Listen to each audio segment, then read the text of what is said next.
Salve, salve rapaziada, professor Basílio, canal Historiano, e eu tô aqui para dar uma aula sobre Revolução Cubana, um importante processo revolucionário, um processo de transformação, de ruptura que acontece na América no século XX. Rapaziada, eu sei que é um tema que mobiliza muitas paixões, amor, ódio, esperança, medo. Portanto, vocês fiquem com as paixões e eu fico com a história. Eu vou tratar os elementos factuais, os fatos, o que ocorreu. A interpretação fica a cargo de cada um de vocês, beleza? Para a gente compreender o que foi a Revolução Cubana, temos que voltar um pouco e entendermos o passado colonial da ilha de Cuba. A ilha de Cuba foi o grande centro do domínio espanhol na América. Era de Cuba que saía todo o ouro e prata do México e do Peru. Ou seja, os espanhóis fortificaram a ilha de Cuba. E com o processo das independências de toda a América Espanhola, Cuba foi um dos últimos bastiões da ocupação espanhola na América. Ou seja, só sobrou Cuba para a Espanha. O que a Espanha faz com Cuba? Plantation escravista de açúcar.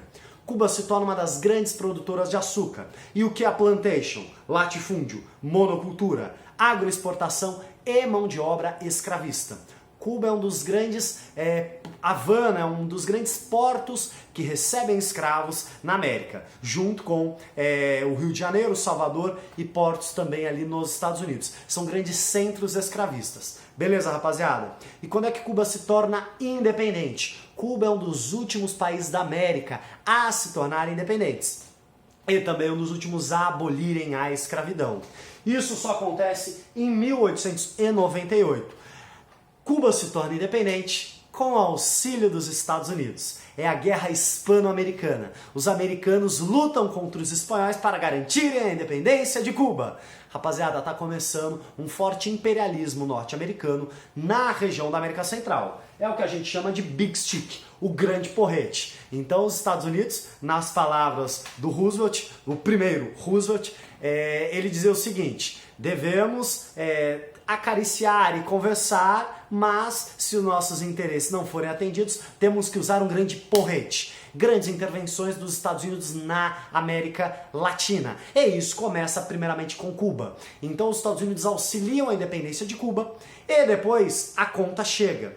Teve um debate logo após a independência se Cuba seria um Estado norte-americano ou se seria independente. Os grupos pró-autonomia vencem, mas apesar disso, na Constituição cubana existe uma emenda constitucional chamada Emenda Platt. A Constituição cubana diz: caso os interesses norte-americanos sejam prejudicados na ilha de Cuba, os norte-americanos têm o direito constitucional de invadir Cuba. Rapaziada, na Constituição cubana, direito à invasão norte-americana. Enfim, mostra aí um pouco da influência econômica e política norte-americana na ilha de Cuba. Tudo bem, rapaziada? Grosso modo, o que vai nos interessar? Cuba, então, vai construir ali no final do 19, início do 20, o seu Estado Nacional e vai, pouco a pouco, tentar se desvencilhar dos Estados Unidos. Os Estados Unidos têm interesses econômicos fortes na ilha de Cuba, seja por meio dos latifúndios, agroexportadores, ou seja por meio de diversão. Cuba se torna o grande lazer tropical norte-americano. Então, em Cuba nós temos cassinos, nós temos jogos, nós temos redes de prostituição que atendem a turistas norte-americanos. Isso começa a mudar um pouco na década de 40, 50, enfim, um discurso mais nacionalista em Cuba. Mas essa tentativa de nacionalismo, esse discurso mais autonomista, chega ao fim com a ditadura de Fulgêncio Batista.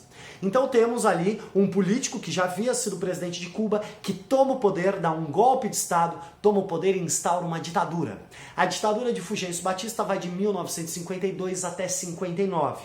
É uma ditadura pró-Estados Unidos. Ou seja, temos um presidente que não foi eleito, que tomou o poder por meio de um golpe, e ele governa de acordo com os interesses econômicos norte-americanos. Os grupos norte-americanos é que conduzem toda a política econômica na ilha de Cuba.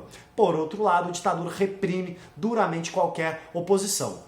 Alguns estudantes tentam derrubar o ditador Fulgêncio Batista, mas são derrotados, presos e exilados. Dentre esses estudantes está o futuro revolucionário e guerrilheiro Fidel Castro. Fidel Castro então tenta derrubar Fulgêncio Batista, é preso, é exilado no México. Lá no México ele vai montar um novo grupo e vai tentar voltar à ilha de Cuba para derrubar o ditador Fulgêncio Batista.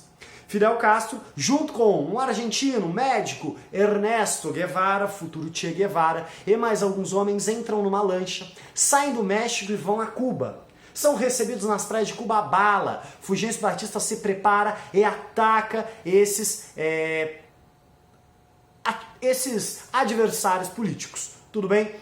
O que acontece? Diante de forte chuva de balas, esses revolucionários ou guerrilheiros, ou enfim, esses adversários de Fulgêncio Batista fogem para a serra, a Sierra Maestra.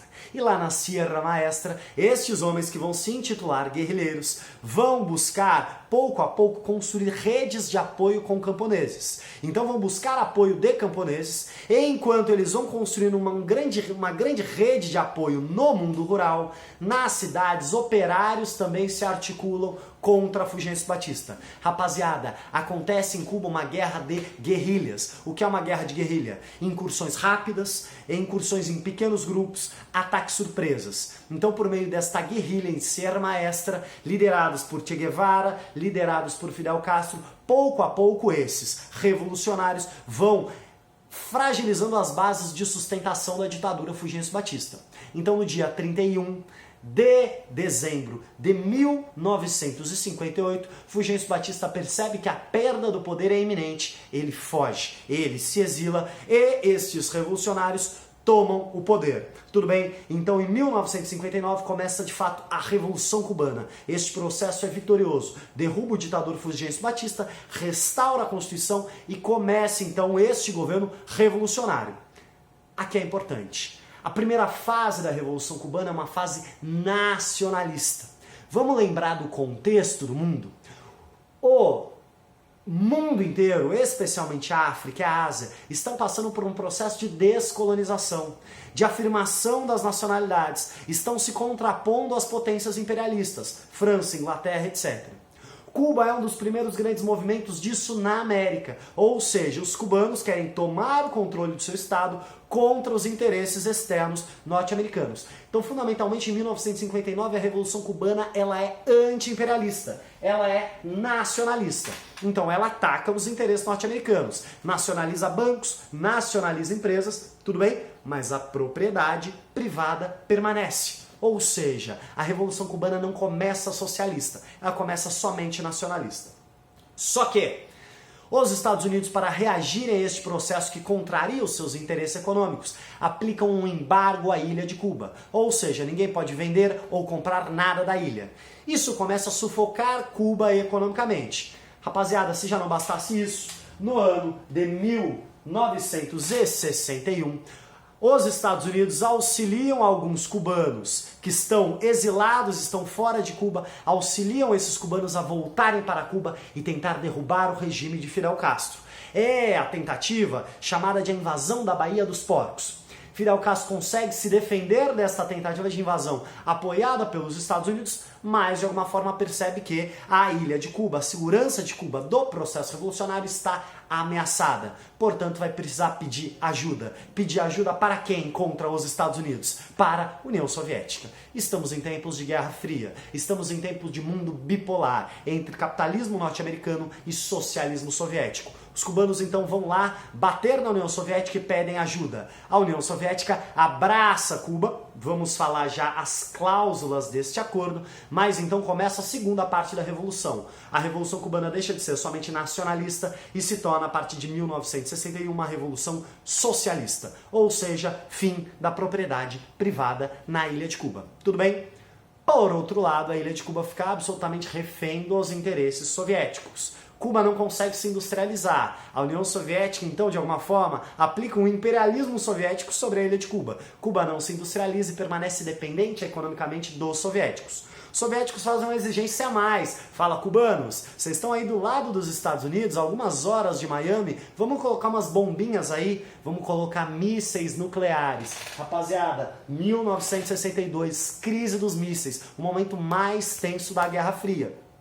Rapaziada, os soviéticos colocam mísseis nucleares na ilha de Cuba. O senhor Kennedy fala, vocês estão de brincadeira, né? Kennedy, presidente dos Estados Unidos. Vocês estão de brincadeira, tiram isso agora, senão vai começar a Terceira Guerra Mundial. Fica ali uma treta entre Kennedy nos Estados Unidos e Khrushchev na União Soviética. Enfim, briga de cachorro grande e ambos se resolvem. A União Soviética vai tirar os mísseis e os Estados Unidos vão reconhecer o regime cubano e não vão mais atacar Cuba. Rapaziada, as relações entre Cuba e a União Soviética se fragilizam um pouco. Toda a treta aconteceu aqui em cima e Fidel Castro ficou ali chupando o dedo. Enfim, não participou das discussões. Beleza, rapaziada? O que mais que é interessante para nós?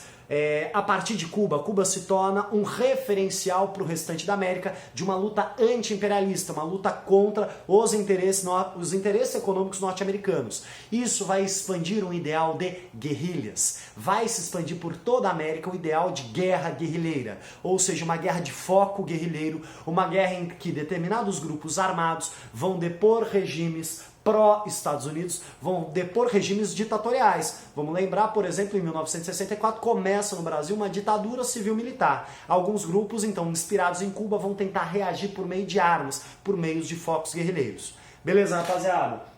Outra coisa importante.